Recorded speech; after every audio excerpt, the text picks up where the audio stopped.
So,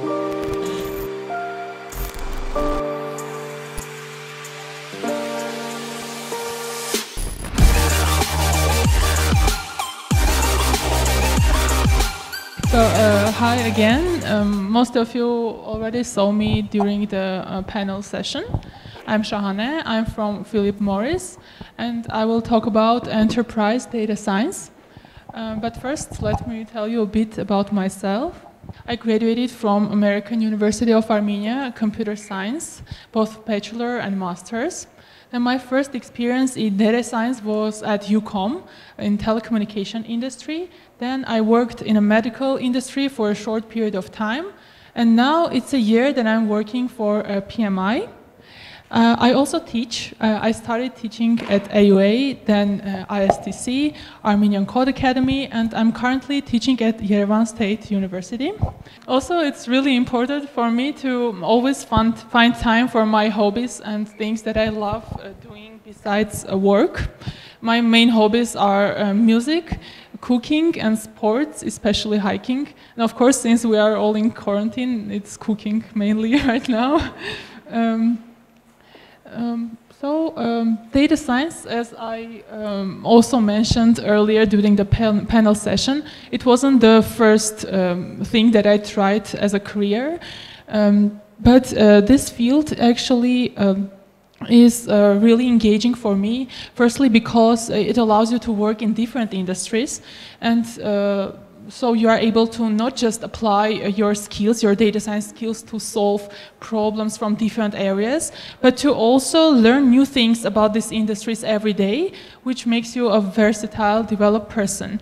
And the second thing is that you have an opportunity for rapid growth in this field, because there are new models and techniques developed every day, and so you have to keep up with the speed, and you can't just stay in one place. You have to move forward all the time.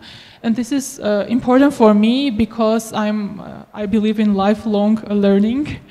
And lastly, data science changes you as a person, and especially as a decision maker, because all the decisions that you make are not just based on your gut feeling, but also are supported by data. Now, to tell you a bit about PMI, we are committed to finding alternatives for cigarettes, and our big goal right now is delivering smoke-free future with smoke-free products. PMI has over 70,000 employees all over the world, more than 400 scientists, engineers, and technicians who all work on smoke-free products.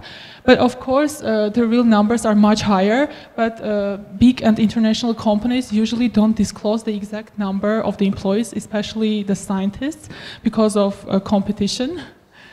So PMI has 3 R&D research and development centers, and the main one, the headquarters, is in Neuchâtel, Switzerland.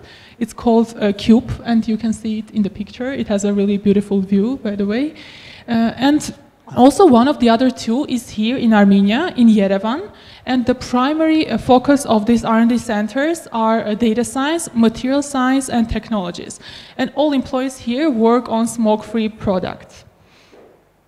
Now, since PMI is big and international company, here data science is a bit different than the typical data science that we are used to and that we are familiar with. And the main difference, enterprise data science focuses on substantial value creation, rather than that typical data science. It's usually about just applying machine learning and statistical techniques to tackle certain problems on case-by-case manner. Also, in case of enterprise data science, you get to work with diverse data. It can be data coming from sales, marketing, product reviews, user feedback, scientific experiments, and a lot more. And lastly, there's a huge opportunity for career growth. So the first reason is exactly data diversity, because you have to use also diverse models and techniques to tackle this data. So you have to learn new things every day. And also you get to interact with different teams, not just data science teams, all around the world, and share experiences. So if an enterprise wants to incorporate data science in their business model, there are quite a few steps that they need to take into consideration. The first one is having the data organized, which is like the basic step, and it has to be organized in a way which is logical depending on how you're going to use this data. Then the next step for the business would be reviewing all the main decisions that it's making and understanding like which of the divisions of business is actually ready for a more advanced analysis on data side. So they're usually doing kind of creating decision maps at this stage. The next stage would be categorizing these decisions into main groups. And in this case, we usually have 3 main groups. The first one would be decisions that generate revenue, decisions that avoid revenue whatsoever, and the ones that reduce your revenue. Costs, I'm sorry, of course. And then the next step would be making data accessible. Of course, you would think that this is straightforward because, of course, you need to have data in order to work with data. But a lot of companies work with sensitive data, and there are companies who are just not used to sharing any data, even within the company. So if you want to incorporate this data science in your business model and to make decisions based on this kind of techniques, you need to understand that you need to learn to share, and you need to understand the right ways to share your data, especially the sensitive one. And only after all these steps comes the execution of some data analysis models, which on its own is like a multi-step process. Just to go quickly, the raw data is collected, then processed, then cleared. Then the most important step here is formulating the problem, and of course making sure that it's actually bringing a business value and it's solving a business problem. This is the most important thing here. And only after this, we start the development of the project, and we go through all of the development steps, the testing, the review with all the stakeholders.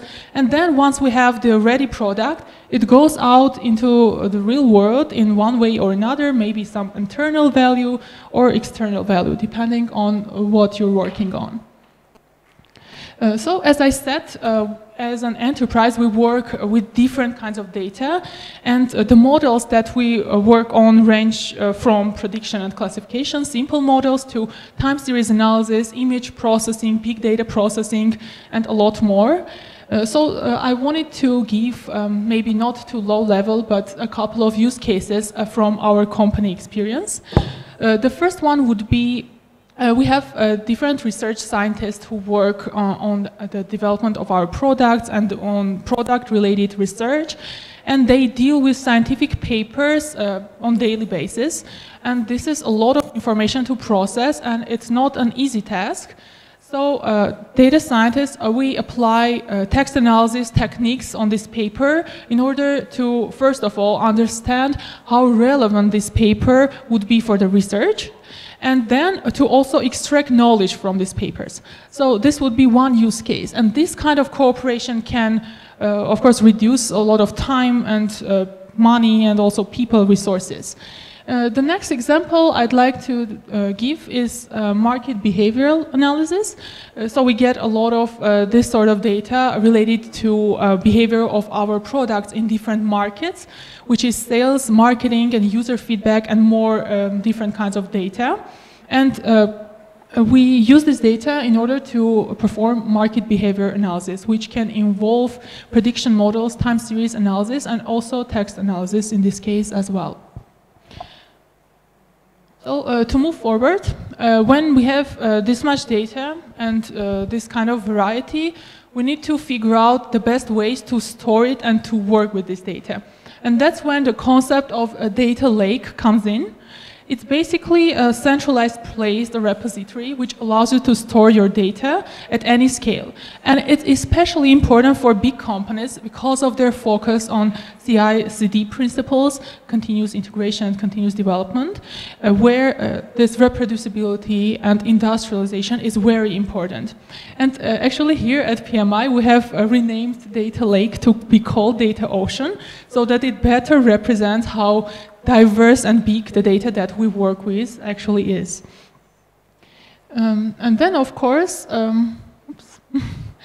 Of course, when we see a lot of data, we think that it brings a lot of opportunities, a lot of interesting projects that you can work with. But it also comes with a lot of restrictions, of course. Now, we have to be careful here. GDPR is General Data Protection Regulations that I think it was referred to a couple of times during today's talks. This is the strictest data protection related rule in the world.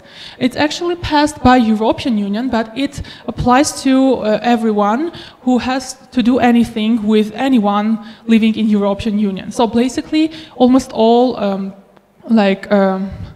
big organizations and international organizations. And sometimes for big organizations it's better to lose some big opportunity rather than be accused of violating one of these principles. And actually violation comes with a fine. One of the biggest cases so far was with Google. I think Maral mentioned that as well during her speech. And they had to pay a fine of about 50 million euros for some personal data violation and misusage. I think maybe most of you haven't directly seen this term, but of course I'm sure that you have got a lot of emails that have words privacy policy in them or something like that. Or when using mobile apps, you have for sure seen privacy policies, but when it refers to internal use of data, it's much stricter. I mean, data that companies use internally for their data analytics and using some business problems. And now, to conclude my speech, I want to say that today we have a lot of resources available and a lot of different libraries that have so much complex models already implemented and ready to use. So let's be honest, it's become so easy to just write a code and even implement the hardest models and test them on the data. It's like a piece of cake. And as delicious as it looks, I believe that our job today is not to just focus on this code and complexity of our models, but to rather make sure that our models bring value and we are making a change with what we do. So that was all from my side. Thank you very much. Thank you. Okay. Thank you, Shahane. Thank you.